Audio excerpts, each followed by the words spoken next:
Hello, आगे next start करते हैं बायो-सावर्ट रूल। बायो-सावर्ट रूल,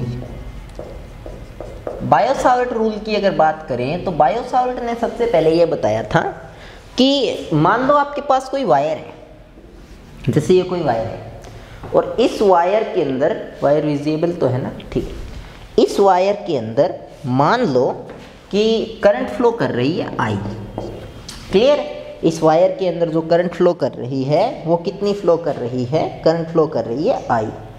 अगर इस वायर के अंदर आई करंट फ्लो कर रही है, हम इसके छोटे से पार्ट, ये इतना सा पार्ट है इसका डीएल, इस डीएल पार्ट के कारण इससे आर डिस्टेंस पे, ये आर डिस्टेंस पे कोई पॉइंट पी ले लें और उस पॉइंट पी पर अगर इलेक्ट्रिक फील्ड देखें, सॉरी मैग्नेटिक फील्ड देखें कि कितना है, तो वहाँ पर जो छोटा सा इलेक्ट्रिक फील्ड होगा डीबी, वो इन चीज़ों के प्रोपोर्शनल होगा।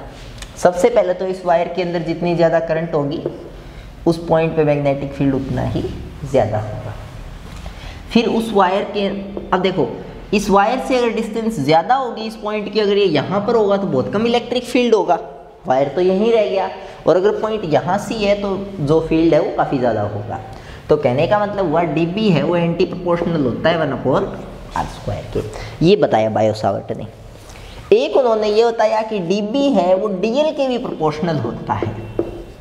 डीएल के प्रोपोर्शनल का मतलब कि इतना सा पार्ट लिया है तो उसके कारण मैग्नेटिक फील्ड कम होगा, बड़ा पार्ट के कारण देखोगे तो ज़्यादा होगा, पूरे वायर के कारण ऑब्वियसली ज़्यादा होगा।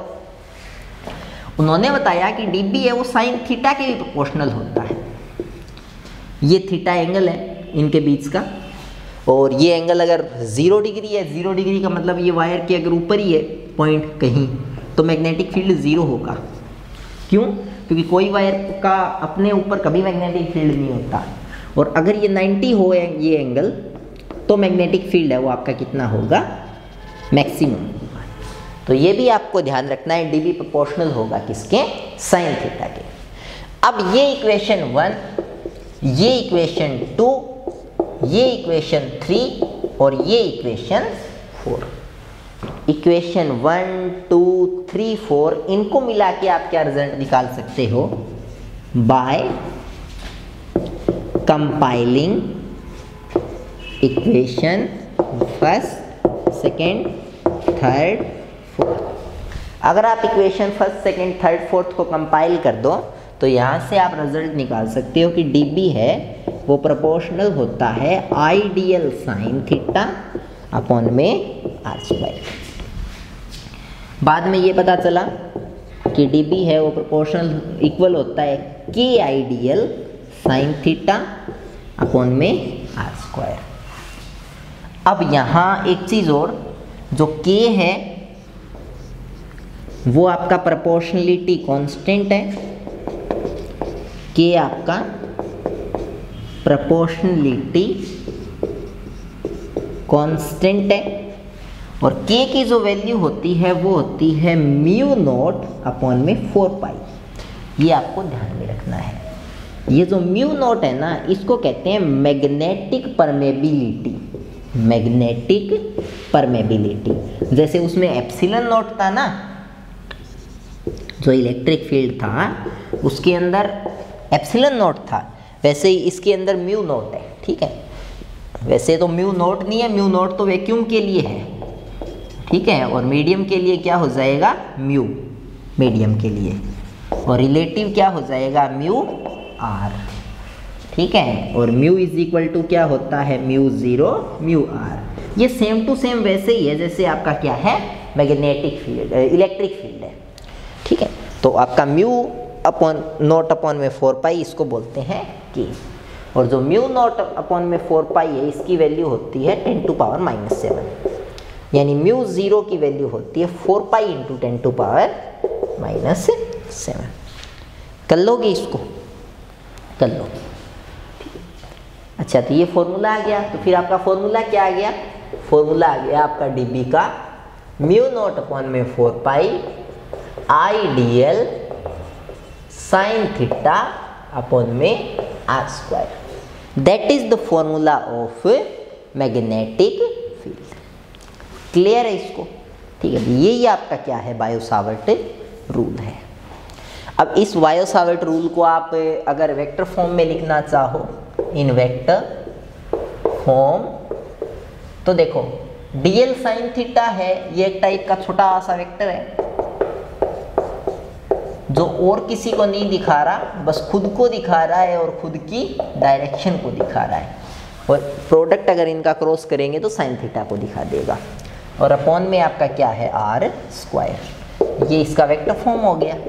और ढंग से लिखना चाहो तो म्यू नॉट अपॉन में 4 पाई, ऊपर नीचे आर से मल्टीप्लाई कर दो तो आर की क्यूब हो जाएगी नीचे, तो ठीक है वेक्टर, और ऊपर आर और आर कैप बन के पूरा एक आर बना देंगे और साइन थीटा का क्या आ जाएगा, क्रॉस। तो ये भी आपका क्या है, डीपी का। कर लोगे इसको? तो ये आपका वेक्टर फॉर्म में और स्केलर फॉर्म में दोनों में क्या आ गया, बायो-सावर्ट रूल आ गया। देख लो इसको एक बार, इसके अलावा उसमें कुछ नहीं है। ठीक है,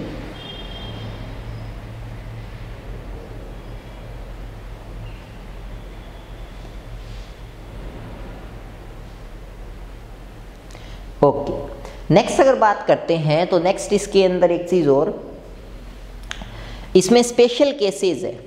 ठीक है, इसमें एक दो स्पेशल केसेस है, स्पेशल केसेस। स्पेशल केसेस की अगर बात करें तो नंबर एक तो स्पेशल केस जो है आपका वो है अगर थीटा है वो 0 डिग्री हो, थीटा है वो 0 डिग्री हो, यानी ये थीटा अगर 0 डिग्री हो तो साइन थीटा 0 हो जाएगा और मैग्नेटिक फील्ड है वो डीबी कितना हो जाएगा, 0। और ये ट्रू भी है कि कोई भी वायर का खुद के कारण जो इलेक्ट्रिक फील्ड है वो कितना होता है, 0 होता है। कर लोगे इसको? अच्छा, दूसरी एक चीज और, अगर ये थीटा 90 हो, यानी ये पॉइंट वायर के बिल्कुल परपेंडिकुलर हो, तो उस कंडीशन में साइन थीटा 90 होगा और डीबी आपका कितना होगा, म्यू नॉट अपॉन में 4 पाई आई डी एल अपॉन में आर स्क्वायर। और ये जो डीबी होता है ये आपका क्या होता है, मैक्सिमम होता है। तो ये भी आपको ध्यान में रखना है कि कब डीबी आपका मैक्सिमम होगा और कब डीबी आपका क्या होगा, 0 होगा। कर लोगे इसको? That is the Biot-Savart rule.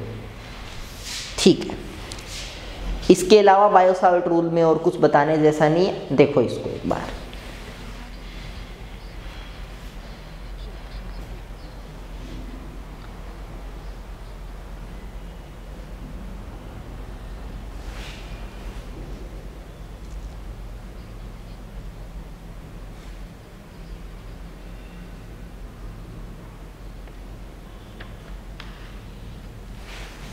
Okay. Next एक चीज और देखो, कई बार आपको पूरे वायर का इलेक्ट्रिक फील्ड निकालने का पूछ लेते हैं, तो आपको डीबी तो दे ही रखा है। अगर आपको पूरे वायर का इलेक्ट्रिक फील्ड बी निकालना है तो आप डीबी का क्या कर दो, इंटीग्रेशन कर दो। तो यहाँ पर इसका क्या हो जाएगा, इंटीग्रेशन हो जाएगा। ठीक है, तो यहाँ से आपका क्या निकल जाएगा, निकल जाएगा। क्लियर हुआ? आई होप आपको ये अच्छे तरीके से क्लियर हुआ होगा। इसको देख लेना अच्छे तरीके से। That is the Biot-Savart rule. ठीक है, बाय।